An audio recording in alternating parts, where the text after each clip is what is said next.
Hi everybody.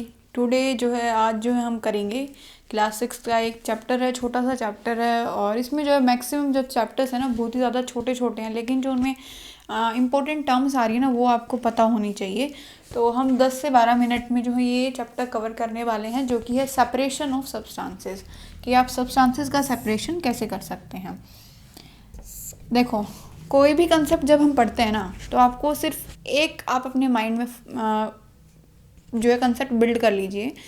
जब आप उस चीज़ को फर्स्ट टाइम पढ़ रहे हैं तो आप उसको जो है रिलेट करिए अपनी डेली लाइफ से, आपको जो है इजीली वो सब जो है कवर हो जाएंगे। तो हम स्टार्ट करते हैं स्ट्रेन, कि आप हमें जो है सब्सटेंसेस का सेपरेशन कैसे करते हैं। कुछ इंपॉर्टेंट प्रोसेस देखेंगे उनमें। सबसे पहले आता है स्ट्रेनिंग। तो स्ट्रेनिंग क्या होता है? छानना। जब भी आप चाय बनाते हैं तो आप जो छन्नी होती है उसमें से क्या करते हैं, जो लीव्स होती हैं, टी लीव्स जो होती हैं, चाय की पत्ती जो होती है, उसको क्या करते हैं, छानते हैं। तो ये जो है हमारा फर्स्ट जो है टर्म कंप्लीट होती है। उसके बाद हम देखते हैं कॉटन गिनिंग। कॉटन गिनिंग क्या होता है हमने ऑलरेडी जो प्रीवियस चैप्टर में कर चुके हैं। जैसे ये एक बोल है कॉटन की, ठीक है, और जैसे ही ये बर्स्ट होती है तो इसके अंदर से जो है सीड निकलता है, ठीक है, ये सीड है।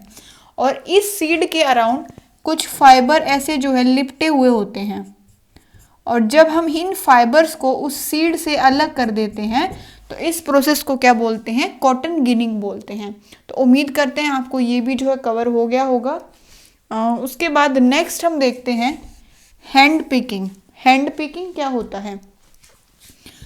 हैंड पिकिंग वर्ड में ही जो है इसका मीनिंग छिपा हुआ है कि आपको हैंड का यूज़ करके जो है सब्सटेंसेस को सेपरेट करना है। जैसे कि कई बार हम जो है घर में मम्मी जो है उनको दिखता नहीं है, विजिबल नहीं होता है इतनी, तो वो जो है हमें दिखाती हैं कि जैसे कि राइस बनाने हैं या फिर बोल सकते हैं दाल बनानी है, तो उसमें जो है वो पहले उस दाल को जो है थाली में डाल के और फिर उसमें देखते हैं कि कहीं कोई डस्ट पार्टिकल्स तो नहीं है। कई बार जो उसमें स्टोन भी मिलते हैं। तो जो लार्ज साइज्ड की इम्प्योरिटीज़ होती है ना, उनको रिमूव करने के लिए हम किस प्रोसेस का यूज़ करते हैं? हैंड पिकिंग का यूज़ करते हैं। और लार्ज साइज इम्प्योरिटीज़ किस में मिलती हैं? जैसे कि दाल हो गई, उसमें मिलेगी, कई बार चावल में मिल जाएगी, और जो व्हीट होते हैं, मतलब जो ग्रेन्स होते हैं, गेहूं के दाने जो होते हैं, उनमें भी कई बार जो है लार्ज साइज इम्प्योरिटीज़ मिलती है, जिनको हम हाथ से रिमूव कर देते हैं। नेक्स्ट प्रोसेस है थ्रेशिंग का। आपने थ्रेशिंग हालांकि हर कोई नहीं देख पाता है अपनी लाइफ में, क्योंकि हर कोई जो है ज़मीनी सतह से नहीं जुड़ा होता है कि गेहूं कैसे उगाया जाता है, फिर उसको जो है कटाई कैसे होती है उसकी, और फर्दर जो है वो मार्केट में कैसे उसको जो है भेजा जाता है। लेकिन आप थ्रेशिंग को जो है हम नॉर्मल वे पे समझेंगे। थ्रेशिंग क्या होता है? जो गेहूं की बाल होती है ना, उनमें से हम उनको बाल बोलते हैं। गेहूं के बाल में से जब ग्रेन्स निकालते हैं ना, उनको पीट पीट के निकाला जाता है, मतलब जो उनकी स्टोक्स होते हैं उनको हम बीट करते हैं, और उसमें से जब गेहूं बाहर निकलता है उस प्रोसेस को हम क्या बोलते हैं? थ्रेशिंग प्रोसेस बोलते हैं। नेक्स्ट हम चलते, और जो है ये किसका यूज़ करके किया जाता है? कई बार बुलॉक्स का भी यूज़ कर लेते हैं और कई बार मशीन्स का भी यूज़ कर लेते हैं। नेक्स्ट हम देखते हैं विनोइंग। विनोइंग में भी जो है क्या होता है? सेपरेशन ऑफ सब्सटेंसेस किया जाता है। विनोइंग मतलब आप जो है इसको याद रखिए, विनोइंग में विन आ रहा है, विन मतलब विंड, मतलब कि बहती हुई हवा या फिर चलती हुई हवा का यूज़ करके जब हम लाइटर पार्टिकल्स को लाइट हैवी पार्टिकल से अलग कर देते हैं तो उस प्रोसेस को क्या बोलते हैं?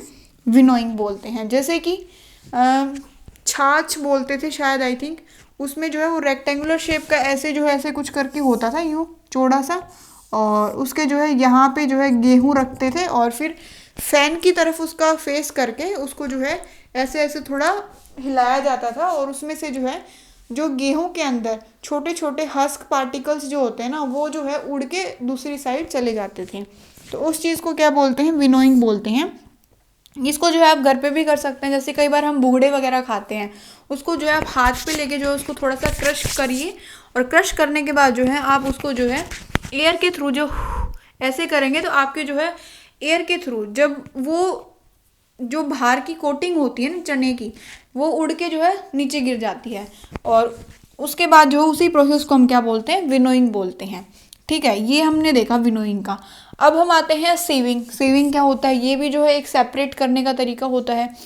आप जो है मोस्टली जो है टीचिंग की प्रिपरेशन आई थिंक गर्ल्स ही करती हैं, तो उनको ये पता होगा सीविंग क्या होता है भैया, देखो हम डेली जो है आटा लगाते हैं, छलनी में से चून छानेंगे, तो जो चून छानते हैं ना, जो प्योर जो पार्टिकल्स होते हैं वो उस छलनी में से नीचे चले जाएंगे किसी भी कंटेनर में, जैसे कि हम परात यूज़ करते हैं उसमें चला जाएगा, ठीक है।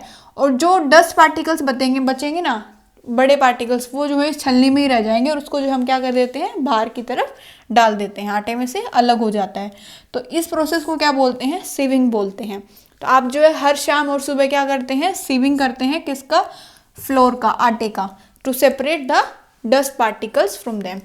नेक्स्ट हम चलते हैं सेडिमेंटेशन। सेडिमेंटेशन क्या होता है, जब किसी सब्सटेंस में आप पानी डालते हैं और वो सब्सटेंस नीचे बैठ जाता है क्योंकि वो हैवी होता है, उसको हम क्या बोलते हैं, सेडिमेंटेशन बोलते हैं। अब आता है ये प्रोसेस डिकेंटेशन क्या होता है। देखो यार, टर्म तो पहली बार अगर किसी ने सुनी होगी तो उसको नहीं पता होगा, पर पहले सबसे हम देखते हैं लाइफ में अपनी बेसिक जो हमारी लाइफ होती है, किचन लाइफ बोल सकते हैं, ठीक है। तो किचन में जो है क्या होता है, तब आप राइस को वॉश करते हैं तो उसमें पहले पानी डालते हैं, उसको फिर थोड़ा थोड़ा मतलब जो है हम बोल सकते हैं, जो भी आप स्पून से जो उसको हिलाते हैं, और फिर उसको जो आप रख देते हैं कुछ देर तक। और जब आप उसको रखते हैं कुछ देर तक, वो पानी जब जो है बिल्कुल स्थिर हो जाता है अपनी पोजीशन पे, उसके बाद जो डस्ट पार्टिकल्स जो होते हैं ना, उसमें अलग से मतलब कुछ भी हम डस्ट पार्टिकल्स ही होते हैं आई थिंक, तो वो जो है ऊपर आ जाते हैं पानी में, और हम उस पानी को और डस्ट पार्टिकल्स को एक साथ जो है हल्के से रिमूव कर देते हैं। तो डिकेंटेशन क्या होता है, जब पानी मिलाने पे जो डस्ट पार्टिकल्स है सब्सटेंस में वो ऊपर चले जाएं और पानी में जो है सेटल हो जाएं, इंपॉर्टेंट पार्टिकल्स नीचे सेटल हो जाएंगे और पानी और डस्ट जो है ऊपर आ जाएगा, और फिर उसको जो है हम ऊपर से निकाल देते हैं, दोबारा जो है साफ पानी से वॉश कर लेते हैं। तो इस प्रोसेस को क्या बोलते हैं, डिकेंटेशन प्रोसेस बोलते हैं। जो इम्पोर्टेंट टर्म्स जो है हम देख चुके हैं, लास्ट जो है कुछ टर्म्स बचती हैं, जैसे कि इवेपोरेशन और कंडेंसेशन। इवेपोरेशन क्या होता है, जब टेम्परेचर इंक्रीज होता है तो जो पानी होता है ना साथ में, वो किस में कन्वर्ट हो जाता है, वेपर में कन्वर्ट हो जाता है, मतलब पानी का वाष्प में कन्वर्ट होना, उसको हम क्या बोलते हैं, इवेपोरेशन बोलते हैं।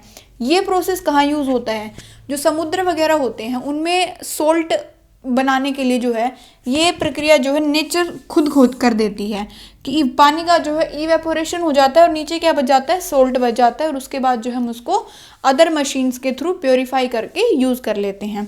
अब हम देखते हैं कंडेंसेशन। तो इवेपोरेशन का जो उल्टा होगा उसी को हम क्या बोलते हैं, कंडेंसेशन बोलते हैं, मतलब कि वेपर से, वाष्प से वाटर का बनना, उसको हम क्या बोलेंगे, कंडेंसेशन बोलेंगे। नेक्स्ट आता है सैचुरेटेड सॉल्यूशन। दो टर्म्स होती हैं जो कि आपको नेक्स्ट क्लास में पता चल जाएंगी, लेकिन अभी थोड़ा सा डिस्कस कर लेते हैं। जैसे कि सॉल्यूशन है एक घोल जिसको हम बोलते हैं हिंदी में, उसका में दो सब्सटेंसेस होते हैं, फर्स्ट होता है सोल्यूट एंड सेकंड होता है सोलवेंट। सोल्यूट मतलब वो चीज़ जो कि हम ऐड करने वाले हैं, ठीक है।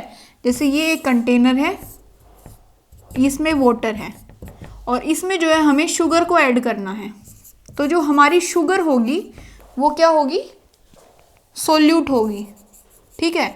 और जो वाटर होगा वो क्या होगा, सोलवेंट होगा।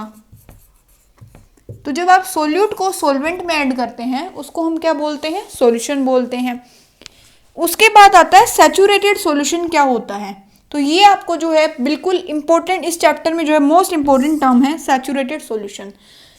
आप एक गिलास पानी में 1 स्पून शुगर डालते हैं तो वो आपकी जो है उसमें घुल जाती है, मिल जाती है बिल्कुल अच्छे से। आप उसमें आधी चम्मच और डालते हैं, वो भी ऐड हो जाती है। आप उसके बाद जो है आधी चम्मच और डाल देते हैं, वो भी ऐड हो जाती है। 2 स्पून आप जो है ऐड कर चुके हैं।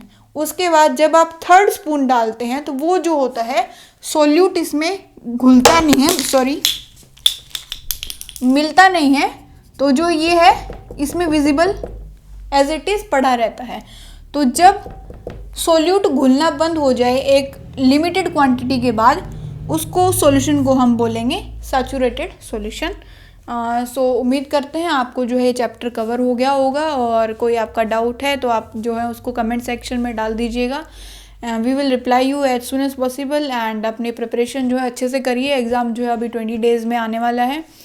So all the best for your exam, and don't forget to like our video and share our channel with your friends and subscribe our channel. Thank you. Bye bye.